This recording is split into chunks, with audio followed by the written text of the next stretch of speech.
So what are you doing right there? I am planting some tomatoes. You gotta use a jug. So now that the jug's full, you can see it as a nice shower. What's up, guys? Friends of old and new. So today we're gardening. Big part of the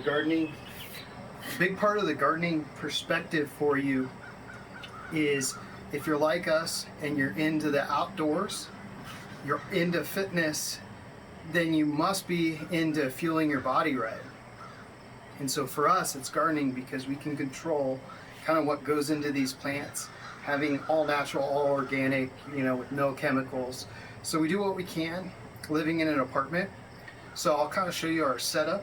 Yeah, I can't wait to have like our own house so that we can actually have a real garden. But this is as real as you can get with having, like he said, an apartment. You kind of just have to do what you have to do. I know people in the city, New York City and cities around the world that are super condensed that do gardening. They do like a garden wall with vegetables and all sorts of stuff, herbs. So you gotta make do with the space that you have. This is the space that we have. So yeah, for us, usually each summer we're almost able to make a salad or have something from our garden daily. So this is plenty of space. You don't have to overthink this. And then, once you do get to your house, that's always great. Sometimes some apartments have community plots. We don't have that here, so we've kind of done a tiered system too. So we've done shelving so we can get a little bit more out of what we're doing. What you won't see today is microgreens. We'll show you some other time how to do microgreens.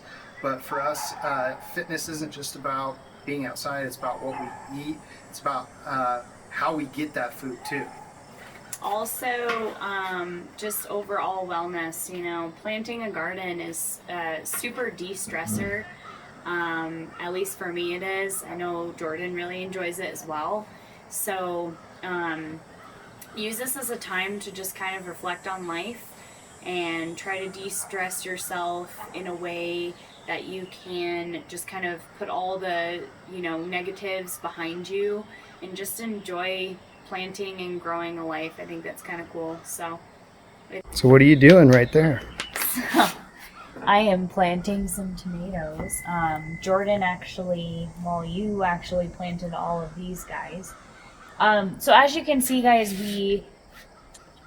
so right now we are trying to space these out by at least like 6 inches roughly. Again, we're working with limited space, so we do the best that we can. These plants are going to run a little into each other as they grow. So about 6-inch space, or as close to that as you can get. And then Nolly.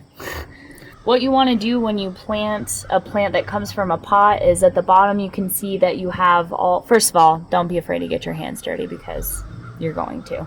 And it's awesome. Don't eat that tomato plant. And then we have a plant killer right here. She's the plant dino. That's a good girl. Okay, so with the bottom here, what the most important thing is you want to allow the roots to expand and grow. So you want to kind of rip off the bottom of the plant and we throw it away. Okay.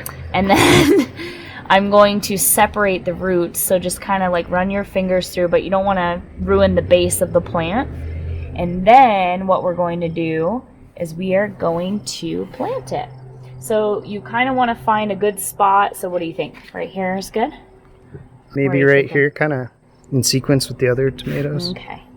So you want to dig a hole to where your plant then lies about flush with the top or just below. So as you can see, about flush. Okay, it's flush. And then you want to come around with the rest of your soil and just kind of nicely pat it down. It's okay if you give it a little pressure because you do want the plant to be secure in case you have, we live in Colorado, so we have a lot of wind here. And Jordan's going to do the deed. And then I'm going to labeling the plant. Put the tags there because we have all sorts of different tomatoes and peppers and stuff. So it'd just be nice. So the other thing is people are like, are going to ask, how do we get these planters? So these planters were made by a nice friend of ours, but you know, you can get plywood. You can luck out, and sometimes stores will sell boxes like that. We got these boxes at Home Depot. They run like $30 a piece or something, so kind of pricey. I would recommend if you know someone that can make them, or if you can make them yourself. That's a much better way to go. Pots and planters are very expensive. These are awesome. They're pretty good. They got little legs, handles if we need to move them. These are roughly, I think, 20 inches by 25 inches and another 20 inches deep. Wouldn't recommend quite that deep, but you know, if you're maybe going to grow some tomatoes or onions or something, great for that. So Laura's trying to put some cucumbers with our tomato friends. Yes. So look at these guys. These are called Boston pickling cucumbers. Because we want to make some pickles. We so want to make some pickles. Miro, do you want to make some pickles? Do some pickles sound good to you? He says yes. So we got our peppers. I like peppers.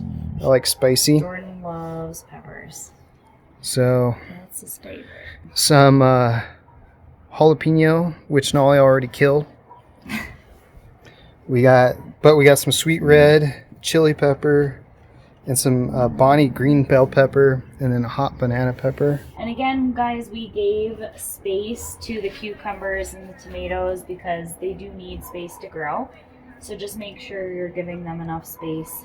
So look at that. This box is complete. Check it out. So cute. So the other thing is these plants are stressed out because they got moved around and stuff. So they need some life. Water. Gotta water these, and you gotta water them pretty good. They need lots and lots of water, especially the tomatoes and the peppers.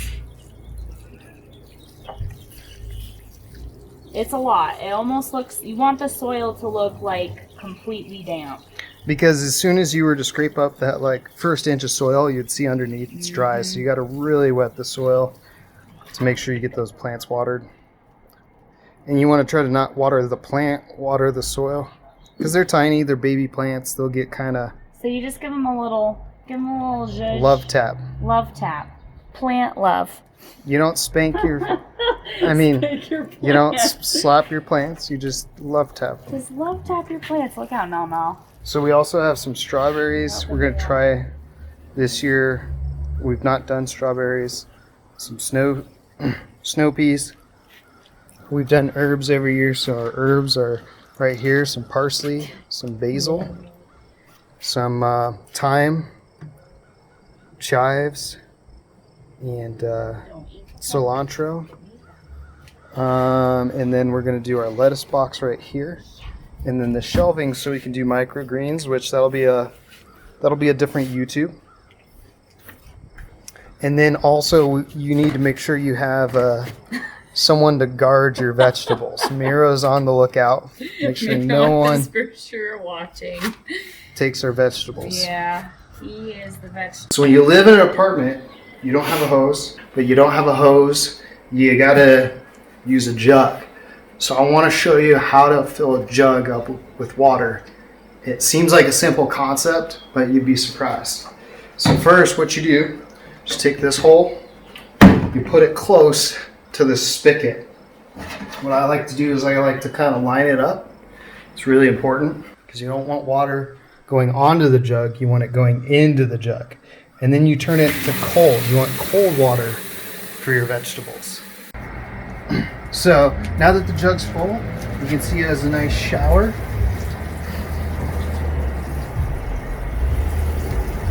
And that's about it, my friends. Love tap to the tomato. Definitely All right, love zhuzh the parsley. Hey, you flatten the parsley. I have the privilege of getting to plant some of the lettuce here. So what we have is Bib lettuce. bib lettuce. I thought it was called like a baby something, but it's called bib lettuce. Bib. And then we got some kale. So we're going to start with the bib lettuce, not big lettuce. Like Laura said, you just want a little nice soft hole here. Spacing is very important. So what you do, I like to do at least, you just take the plant, you kind of shake it, you tip it upside down, you have one hand to brace. Looking at the plant. Oh, we have Gardener Miro helping Daddy. So we're gonna pull the bottom off, like Laura talks about, and we're gonna throw that away. So that's thrown away. Thrown right down to our neighbors. That didn't hit the neighbor. Jeez. Small hole, a little bit of soil, pat it down, love tap for the lettuce, and then the next one, right? So, yeah, lettuce can go close together. Tomatoes need their space because they got to grow out, right? Mm-hmm. So do peppers. Not that I'm an expertise here. So you need you can group stuff. You can group your herbs, but not your tomatoes and your peppers. So you need a little bit more space for that. But lettuce, we can go crazy with this box with lettuce. So, how are you harvesting said lettuce? So, believe it or not, you don't want to like really cut it with scissors. You'll kind of halt the plant. So you just kind of tear off what you want, and then just let the rest be. And that's pretty much how you do it. So just about like three inches or so. If you have a bigger plant, bigger pot, maybe a little bit deeper. But once you break it up and stuff, you only need a couple inches, really. And then like you see, I'm going close here to its cousin plant. Pat it down. Look at that. Voila. Beautiful job. And we're gonna give this plant a lot of water, and then it's already got in the soil fertilizer and stuff. This is specifically vegetable soil. And we got at your local. I think with soil, it's kind of the same thing as everything. You get what you spend, or you get what you're paying for. So to get these pots full, we bought some cheaper soil, but for the topsoil, we did some good quality soil. And good quality soil, it'll just be the better stuff in it, and a lot of times extra source in it, barky, because they just use bark as a filler. So yeah, it's important to just kind of get an idea what you like to grow with. We're trying a little bit different soil this year, so we'll see how it goes. But herbs, parsley and basil. We even have a purple basil in here. Box 4, lettuce, kale, and then we have a little pot of herbs over here, chives, cilantro, thyme, and rosemary. All right, guys, our garden is done. Hopefully you enjoyed watching us. Again, to me, gardening is really important because we're going to be able to get to eat the fruits of our labor with limited pesticides, limited chemicals, all natural. And, it's a de-stressor for us too. Happy gardening! Happy gardening. And if you liked what you saw today, leave a comment below. We're going to be doing more for you in gardening as well. But also hit subscribe because you're going to see our adventures as well as just a little bit of inside my life and some of those other things that contribute to an outdoor healthy lifestyle. Cheers.